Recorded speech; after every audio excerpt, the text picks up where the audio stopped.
Assalamualaikum warahmatullahi wabarakatuh. Perkenalkan nama saya Handrisya Alia Zafira dengan NIM 230781103 dari Prodi Veterinary dan Kecantikan. Di sini, izinkan saya mempresentasikan materi 1 sampai 6 mata kuliah pengantar kewirausahaan. Di sini saya menjelaskan untuk memenuhi nilai ujian tengah semester pengantar kewirausahaan. Baik, langsung saja saya akan membagikan share screen agar menampilkan PowerPoint yang saya buat.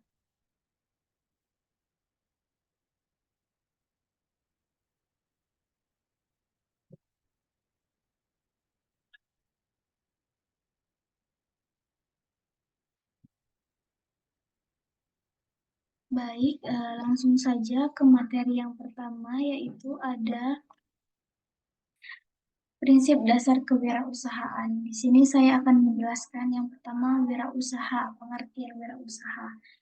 Wirausaha adalah seorang inovator yang mampu memanfaatkan dan mengubah kesempatan menjadi ide yang dapat dijual dan dipasarkan, memberikan nilai lebih dengan memanfaatkan upaya, waktu, biaya, atau kecakapan dengan tujuan mendapatkan keuntungan dan ide dan gagasan yang memiliki nilai keuntungan.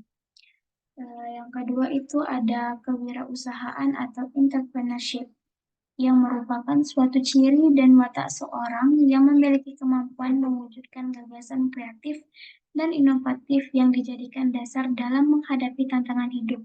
Selain itu, seorang wirausahaan juga memiliki kemampuan melihat dan menilai peluang, melakukan penemuan baru, mampu memproduksi sesuatu yang lama dengan cara yang baru.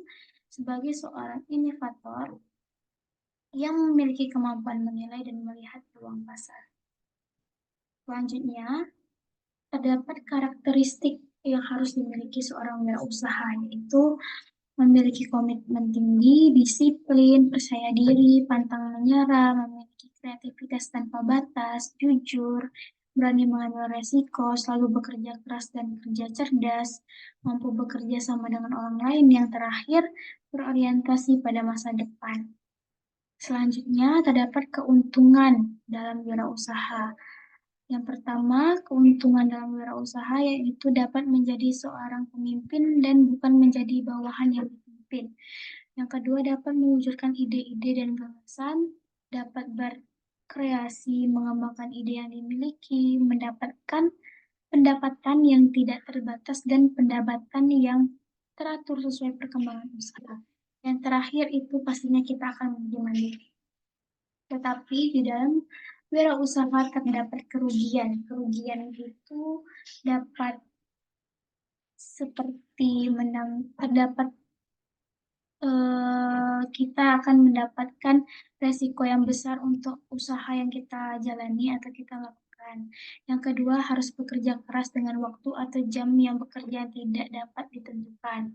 Yang terakhir, kita harus memiliki tanggung jawab yang besar. Selanjutnya, masuk ke materi yang kedua, itu ada model pengembangan kewirausahaan. Sebelumnya di sini saya akan menjelaskan pengertian usaha terlebih dahulu.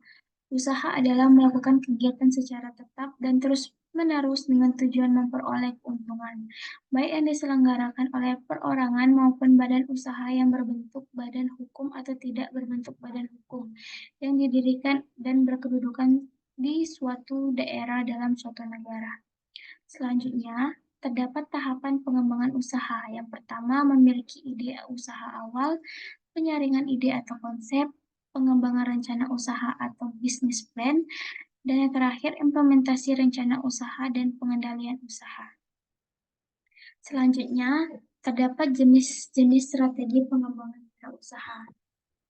Yang pertama itu ada strategi integrasi vertikal, di mana strategi ini menghendaki agar perusahaan melakukan pengawasan yang lebih terhadap distributor, pemasok, dan para pesaingnya, misalnya melalui merger, akuisisi, dan membuat perusahaan sendiri.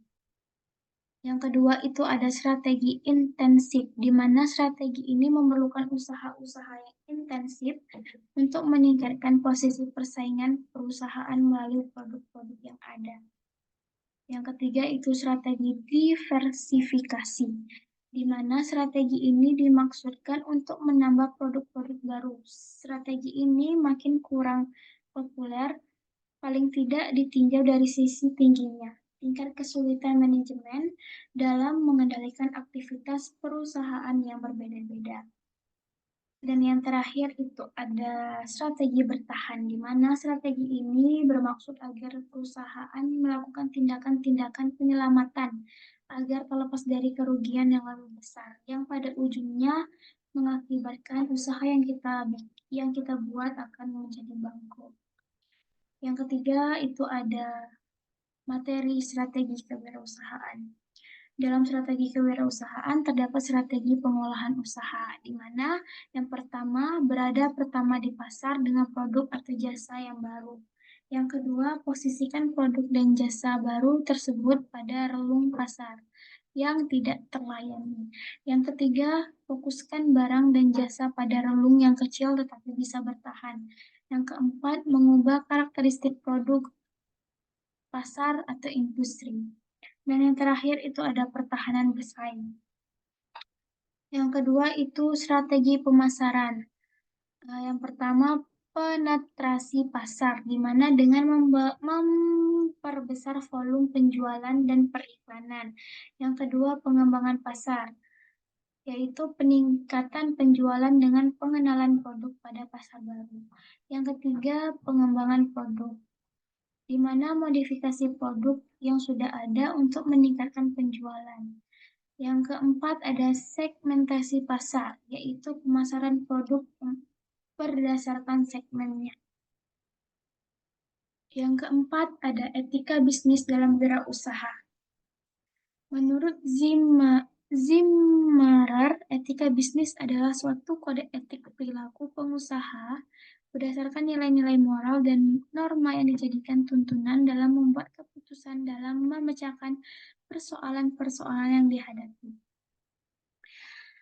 Yang pertama, terdapat tahapan pengembangan usaha yang harus dimiliki seorang wirausaha. Itu yang pertama kejujuran, yang kedua itu integrasi, yang ketiga memelihara janji, yang keempat kesetiaan, yang kelima kewajaran atau keadilan, keenam suka menolong atau membantu orang lain, yang ketujuh hormat kepada orang lain, kedelapan warga negara yang bertanggung jawab, kesembilan mengejar keunggulan, yang terakhir dapat dipertanggungjawabkan.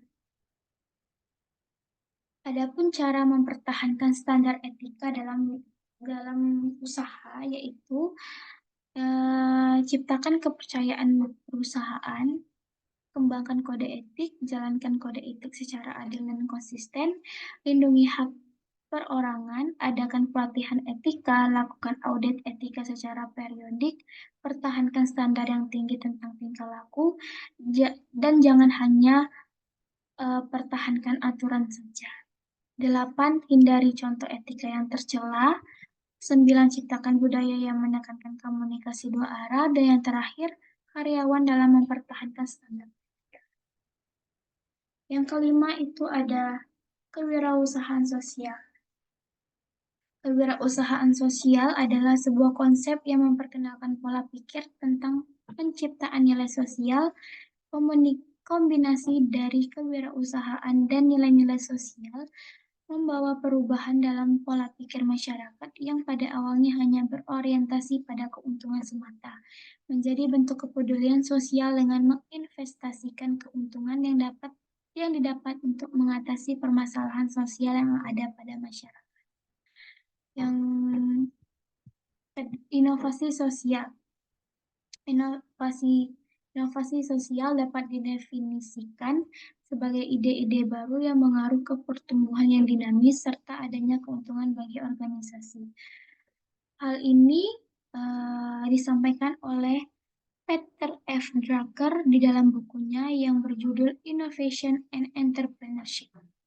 Adapun jenis-jenis inovasi sosial seperti Yang pertama produk baru dan layanan, kedua proses baru, yang ketiga pasar baru, yang keempat platform baru, yang kelima itu ada bentuk organisasi.